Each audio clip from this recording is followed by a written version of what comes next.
ان چار چیزوں پر کہ انسان تو خسارے میں ہے، گھاٹے میں ہے، مگر اس وقت ہے جب تک ان کو نہیں اپنائے گا، جب ان کو اپنا لے گا تو پھر گھاٹے میں نہیں ہے۔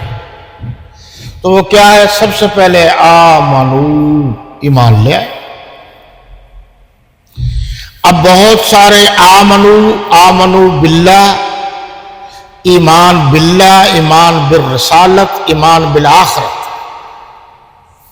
یہ سرخیاں ہیں، اس کے نیچے چیزیں یہ آپ نے پڑھا ہوگا۔ پہلے تو پڑھاتے تھے پکی روٹی میں، کبھی کبھی پکی روٹی پڑھ لیا کرو، بہت ساری بنیادی چیزیں ہیں اس میں، اگر وہ بھی نہیں تو پھر تعلیم الاسلام ضرور پڑھا کرو، بڑی چیزیں ہیں اس میں۔ تو آپ نے دیکھا دو ایمان آپ کو یاد کرائے گئے تھے، ہمیں بھی بچپن میں، ایمان مجمل اور ایمان مفصل۔ تو آمنت باللہ کما ہوا باسمائہ وصفاتہ وقبلت جمیع احکامہ، مجمل۔ مفصل کیا تھا؟ آمنت باللہ وملائکتہ وکتبہ ورسلہ والیوم الآخر والقدر خیرہ وشرہ من اللہ تعالی والبعث بعد الموت۔ تو جو ضروریات دین ہیں ان سب پر ایمان لانا ضروری ہے۔ دیکھو جی، اگر مفسرین نے لکھا ہے جو پورا قرآن ہے، اس کا خلاصہ بسم اللہ کی بے میں ہے، ہم تو اس کو کچھ نہیں سمجھتے کیونکہ بے سے ہی تو شروع ہو رہا ہے۔ یعنی جب تک دل، دماغ، لباس، جسم پاک نہیں ہوگا، وضو نہیں ہوگا، تو جو اگلی عبادت ہے وہ تو بعد میں ہے نا، پہلے یہ چیزیں ضروری ہیں۔ تو آمنو تطہیر ہے، جسم کی تطہیر ہے، کلمہ طیبہ انسان کی تطہیر ہے، کہ جو بھی پہلا کلمہ طیب پڑھ لیتا ہے وہ گویا پاک صاف ہو جاتا ہے، دھل جاتا ہے، اس کے جتنے بھی گناہ ہوں، وہ پہلے کافر تھا اب مسلمان ہو رہا ہے، تو کلمہ پڑھنے کے بعد پچھلے گناہ ختم، اب آگے سلسلہ چلے۔ تو آمنوں میں ضروریات دین کی جتنی چیزیں ہیں سب پر ایمان لانا ضروری۔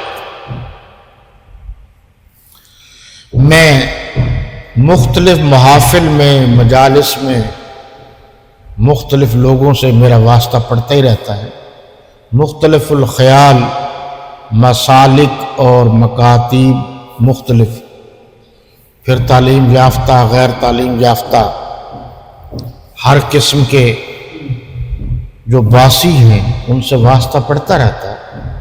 تو ایک نے مجھے کہا کہ کہاں لکھا ہے قرآن میں صحابہ کرام پر ایمان لے آؤ؟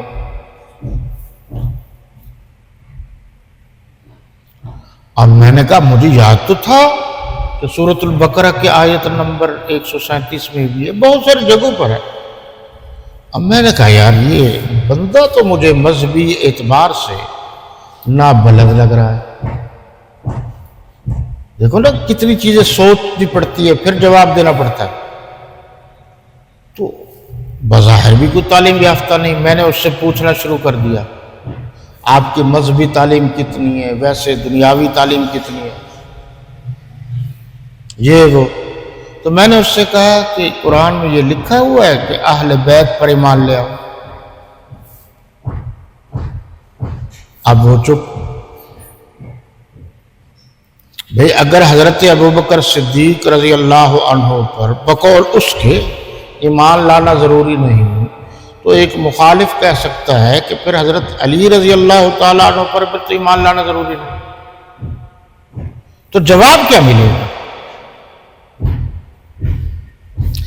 تو یہ اچھی طرح ذہن میں رکھ لیجئے کہ ضروریات دین یعنی قرآن میں اول سے لے کر آخر تک احادیث نبویہ اور اس میں سے معتبر ترین کتابیں جو ہیں وہ سیاہ ستہ ہیں۔ پھر اس پر بحث ہے کہ یہ حدیث غریب ہے، ضعیف ہے، متفق علیہ ہے، متواتر ہے، تواتر سے آ رہی ہے، یہ سب دیکھنا پڑتا ہے۔ اب ہوتا یہ کہ جن لوگوں کو ان چیزوں پر عبور نہیں، باضابطہ پڑھے نہیں ہیں، وہ کوئی اور جیسے قادیانی بات کرے تو وہ مار کھا جاتے ہیں، جب وہ کسی سے بات کرے تو صحیح پتہ نہ ہونے کی وجہ سے وہ غلط بتا دیتا ہے۔ یہ چھوٹی چھوٹی چیزوں کا یاد رکھنا، یاد کرنا ضروری ہے۔ تو آمنو سے مراد پوری دین اسلام کی ضروریات، جس میں اللہ رسول کی مکمل تعلیمات ہیں، ان پر ایمان لانا ضروری ہے۔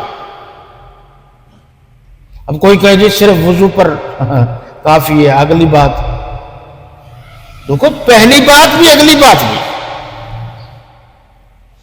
عامل الصالحات، ایمان کے بعد عقیدہ صحیح ہو، نظریہ صحیح ہو، موقف صحیح ہو، مشن صحیح ہو، پروگرام صحیح ہو، کاز صحیح ہو، اللہ کی ذات اور صفات میں شریک نہ کرتا ہو، اللہ کی وحدانیت، ربوبیت اور صمدیت کا قائل ہو، حضور اکرم صلی اللہ علیہ وسلم حضور خاتم النبیین والمرسلین والمعصومین علیہ الصلاۃ والتسلیم کو آخری نبی مانتا ہو، نبی بھی مانتا ہو، رسول بھی مانتا ہو، اور ختم نبوت کا تاج بھی صرف اور صرف حضور صلی اللہ علیہ وسلم کے لیے خاص سمجھتا ہو، نہ پہلے کسی اور نبی پر نہ بعد میں۔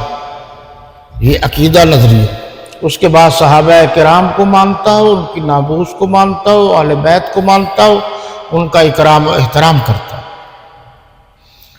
آخرت کو مانتا ہو، عذاب قبر کو مانتا ہو، ملائک کو مانتا ہو۔ یہ تو آپ کو بتایا نہیں جاتا، ملائک کا انکار بھی کفر ہے، کتب سماویہ سابقہ جو ہے ان کا انکار بھی کفر ہے، سابقہ رسولوں کا انکار بھی کفر ہے۔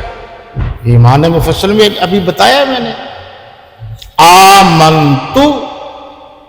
اب دیکھو اس کا ترجمہ یہ بھی ماضی ہے، میں ایمان لایا، یہ بھی نہیں کہا جائے گا ایمان لائے گا، یہ بھی نہیں ہے، میں ایمان لایا اللہ کو۔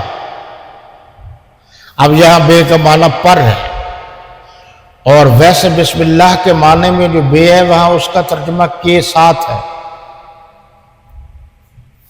اللہ کے نام کے ساتھ شروع کرتا ہے۔ ورسولہ، تمام رسول جو اللہ نے بھیجے ہیں، وکتبہ، تمام کتابیں جو اللہ نے بھیجی ہیں، آسمانی کتاب، والیوم الآخر، آخرت کا اقرار اور اس کو ماننا، مالک یوم الدین کو ماننا ایمان ہے۔ عذاب قبر، اس کا ماننا بھی ضروری ہے، مرنے کے بعد اٹھنا، اس کا ماننا بھی ضروری ہے۔ اب یہاں کے وعامل الصالحات، ایمان لایا، عقیدہ درست ہے، اب نیک اعمال کرے، اب اس نے 10 روپے بھی اللہ کی راہ میں دیے تو اب کامیابی ہے، ایماندار بھی ہے، رزق حلال بھی ہے، اب اس نے اللہ کی راہ میں 10 روپے دیے تب کامیابی ہے۔ 2 نمبری کے اب یہی پتہ نہیں ہوتا، اکثر مولوی حضرات کو بھی بیچارے چکر دے جاتے ہیں، اور وہ چکر یہ ہوتا ہے کہ دیکھو یہ ایک ہندو ہے، ایک سکھ ہے، ایک عیسائی ہے، مرزائی ہے، اس نے جو بوری کی بوری نوٹوں کی جی ہے وہ اللہ کی راہ میں تقسیم کر دی تو کوئی ثواب نہیں ملے گا، بالکل نہیں ملے گا۔ بھئی جو بنیاد ہے، ریاضی کی بنیادی چیز ہے ایک عدد، اور اس کے ساتھ زیرو ہے، زیرو سے کام چلتا ہے۔ اب زیرو کدھر لگائی جائے گی، دائیں یا بائیں؟ اصول کے مطابق جو ہمارے ہاں بین الاقوامی قوانین اور اصول اور قاعدے اور ضابطے ہیں، تو وہ ایک کے دائیں طرف لگائیں گے نا آپ، جہاں آپ نے 1 لکھا پھر وہ 10 بنے گا، اور لگاؤ گے تو 100 بنے گا، اور اگر بائیں طرف لگا دی وہی 0 وہی 0، تو قانون اور ضابطے کے مطابق اس کی چھٹی ہے۔ تو جناب قانون اور ضابطے کے مطابق بنیاد جو ہے وہ کلمہ ہے۔ کلمہ پڑھے گا تو کسی نیکی کا اجر و ثواب ملے گا، کلمہ نہیں پڑھے گا کوئی اجر کوئی ثواب کچھ بھی نہیں ملے گا، چاہے وہ ساری دنیا کو بھی تقسیم کر دے اس کو کوئی ثواب نہیں ملے گا، کیونکہ جو اسلام کی اساس اور بنیاد تھی وہ کلمہ ہے۔ وَعَمِلُوا الصَّالِحَاتِ، پھر نیک عمل کیے تو پھر کامیابی ہے، ورنہ نہیں۔ اچھا اب اس میں 4 چیزیں بتائیں، آمنو، عملوا الصالحات، تواصوا بالحق وتواصوا بالصبر۔ عملوا الصالحات آگے ہر نیکی کا کام،